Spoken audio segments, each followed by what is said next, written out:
Traders in the building, welcome to another video. Welcome to the channel. I'm so exhausted, man, but I'll try to make sure that you get value from this video. So today, the title of the video is Risk Management 101. I'm sorry, the thumbnail of the video is Risk Management 101. And the reason is, I want us guys to take things back to basics, right? Because for me, I've grown to understand that basics are usually the most important things, are usually the most contributing factors to our success, right? So in Forex, we all know the mindset that we come with, especially when you just discovered Forex trading, probably discovered it online, where somebody just made $1 million, or where somebody just bought a car, or where somebody just bought a house even. And so you think to yourself, damn, I'm about to be rich. And you come into the market with that mindset, and to your surprise, you end up losing a lot of money than you thought you would, right?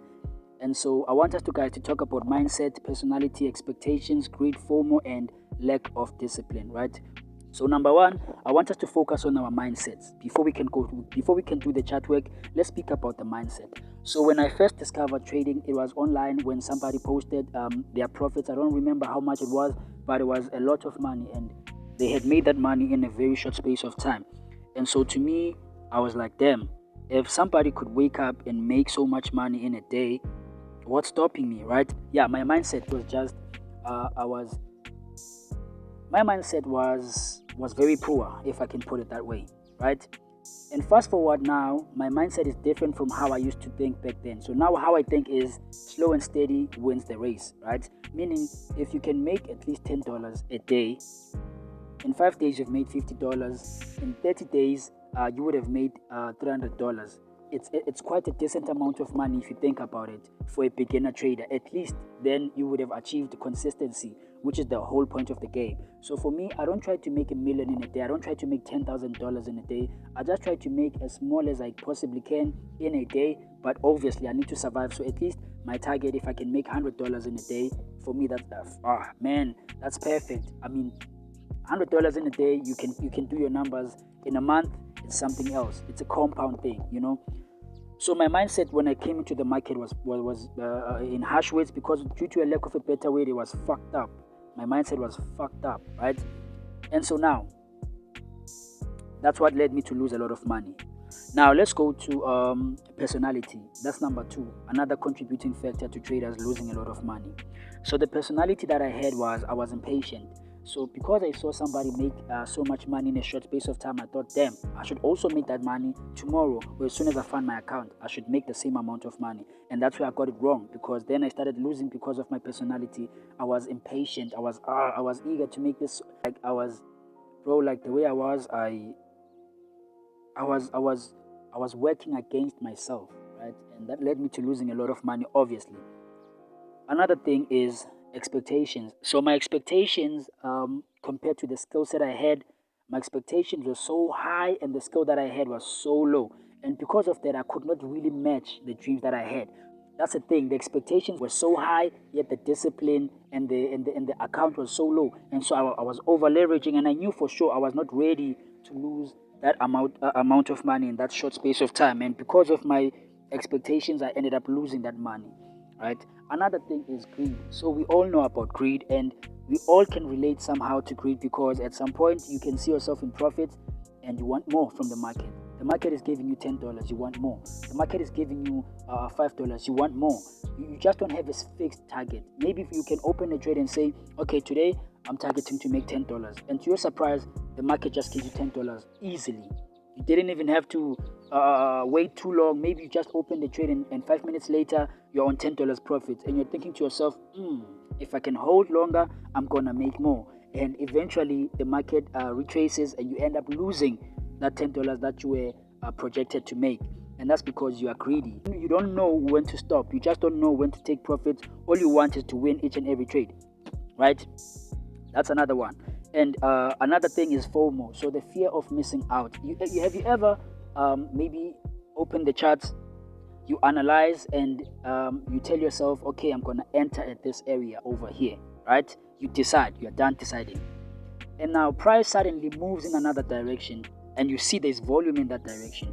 And suddenly you enter a trade because you feel like you're going to miss out if you don't enter immediately. So now you're going against your trading plan because you're trying to catch this current trade. So the fear of missing out is now dominating you, and you will end up losing a lot of money. So you just couldn't wait for your setup that you had analyzed.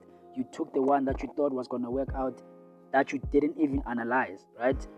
And another one is lack of discipline. So this one is very important, and it's something I can't teach. But if you don't have discipline, you don't have a trading plan, you don't have a risk management plan, you don't have you don't journal your trades. Obviously, you are bound to see yourself losing a lot of money in a very short space of time. So guys, that was just it. I don't wanna waste no time. Let's go straight to the charts, and let me teach you guys how to really cut your losses early and let your winners run, right?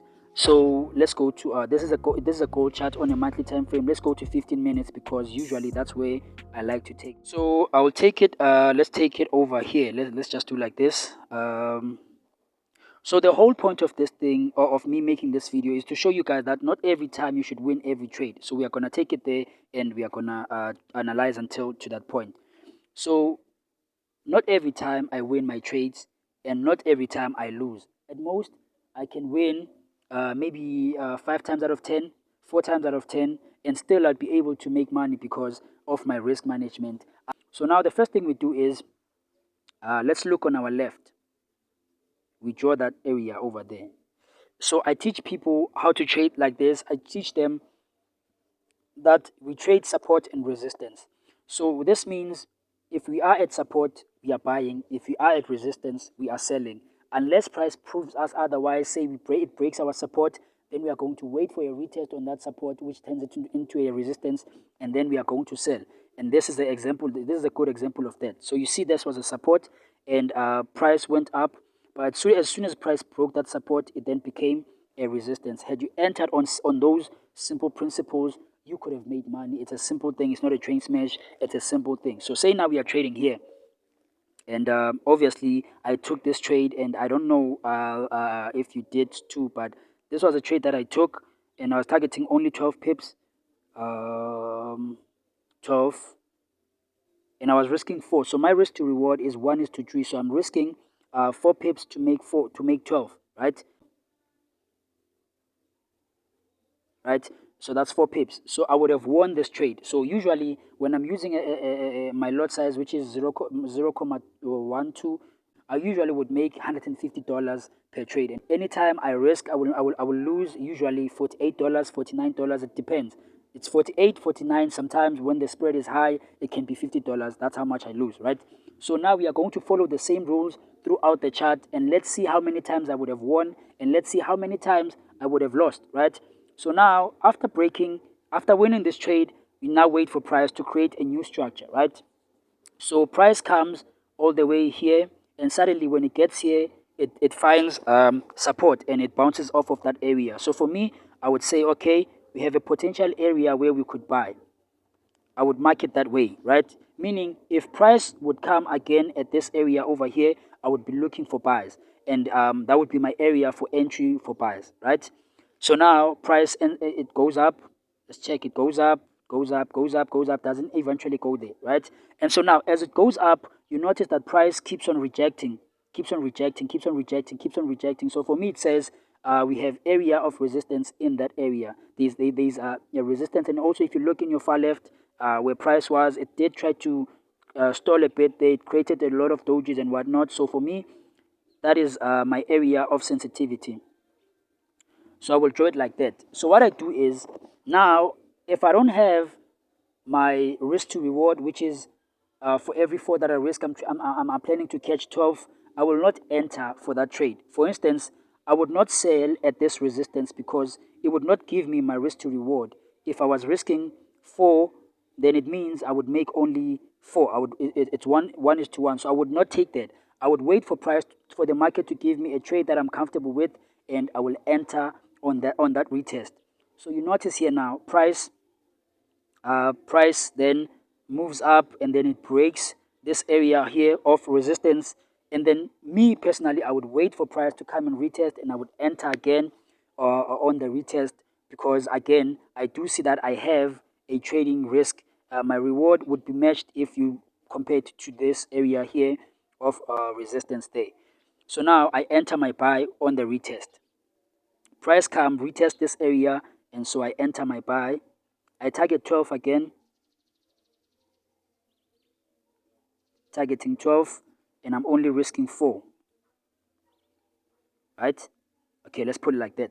So another trade won. So it means now if you're counting, I've made the first $150. This is the second one. I'm already up $300, right?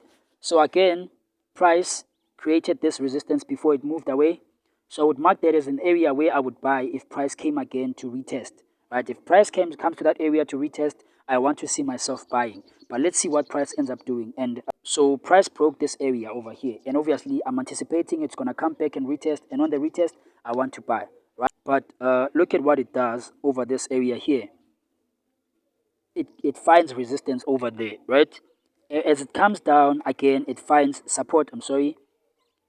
It finds resistance at that area, and as it comes down, it finds support at that area, right? And if you look in your far left, obviously you will understand how, because of that previous support over there. So for me, I don't focus on the past much. I will take what's in front of me, and I will trade that. So for me, I will, okay, we do have a new support created at this area over here. And so what I would want to do is, when price gets there again, if I have my thingy, if it gives me my if it does give me my risk to reward, I'm obviously gonna enter for that entry. And then again, we have a resistance at that area, so I draw it like that. So we have this support, we have this support, and we have this resistance. But again, I don't have my risk to reward on this one, on this particular trade. So for instance, if I was to buy here, I would only be making six pips, risking 4. So it doesn't give me my risk to reward. Is one and a half. So I want 1:3. So if I'm going to risk 4 pips, I need to at least make 12, right? So price then moves. We are watching it. It's ranging, and then it breaks that area over there. So when price breaks that area over there, for me, it then indicates that, okay, potentially now we are going to change direction, right? So obviously, because I drew this as my area of support, when price breaks my support, obviously I wait a retest. When price breaks my support, when it breaks my support, I will wait a retest and I will enter for a sell. So let's see how this one would have went. Okay, price broke over here, it broke. And when it came for a retest, immediately here I would enter. I don't wait for candlestick confirmation, none of that. And so I'm targeting my 12 pips, take profit. Let's see. And I'm risking only 4. Obviously, you see, I would have lost that trade. So so that's a loss. That's the first loss. So it means I would have lost $50. So I've won 2 trades and I've lost 1 so far. So keep that in mind. And so as price goes there, I noticed that okay, it's creating a new support over here, because it stopped me out and came again and it bounced off of that area over there. Right? Let's delete this one to try and understand price movement better. So that's the support that price has created. So now for me, we're gonna wait for price to break that support before I can sell, because now price has shown to be bearish already. So again, you notice the way it took me out, it created a resistance. So for me, again, I would draw it like that. And so let's see what happens. Price then breaks. It breaks. Price then breaks this area of support and turning it into a resistance. Obviously, for me, I would enter again and I target my 12 pips. I target 12 and I'm risking only 4. So it means I've won 3 trades so far and I've only lost 1 trade so far. So if you calculate the numbers, it's 150, 150, 150, which is about 450 minus 50, which is now I'm up $400, right?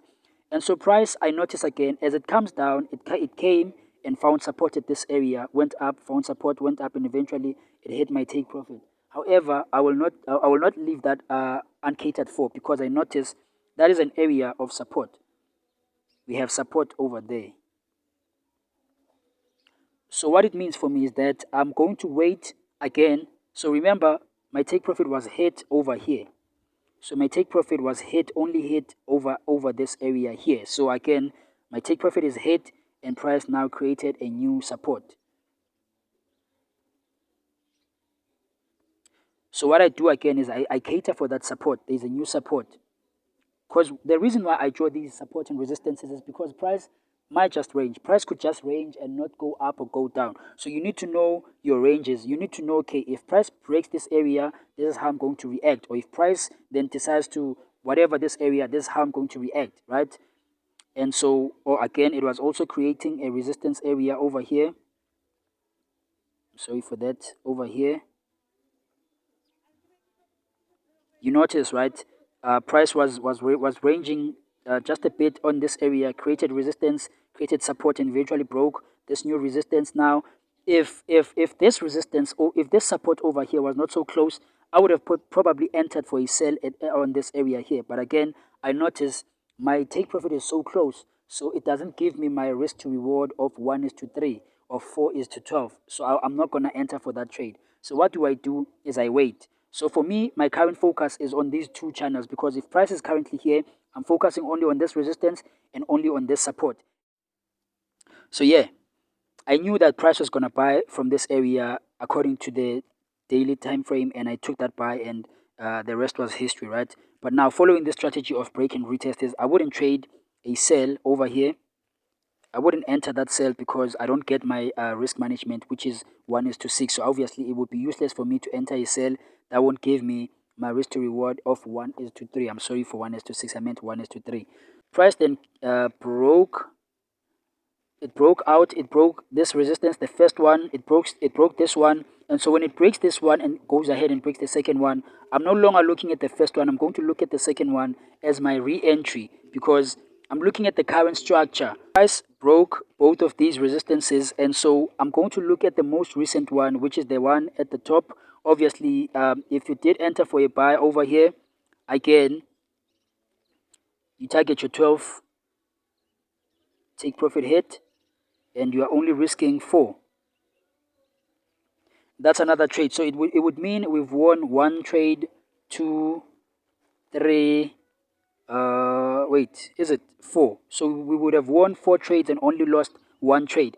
And sometimes it happens that I can lose 4 trades and only win one trade. So if it happens that I lose 4 trades and I win one trade, or I lose maybe 6 trades and I win only 4 out of 10, then again, I'm still able to be profitable because of my risk management. I'm only risking 1% to make 3% of the account. So yeah, man, if you're watching up to this far, thank you guys. Please do consider liking, subscribing, and yeah, man, let's kill the markets together.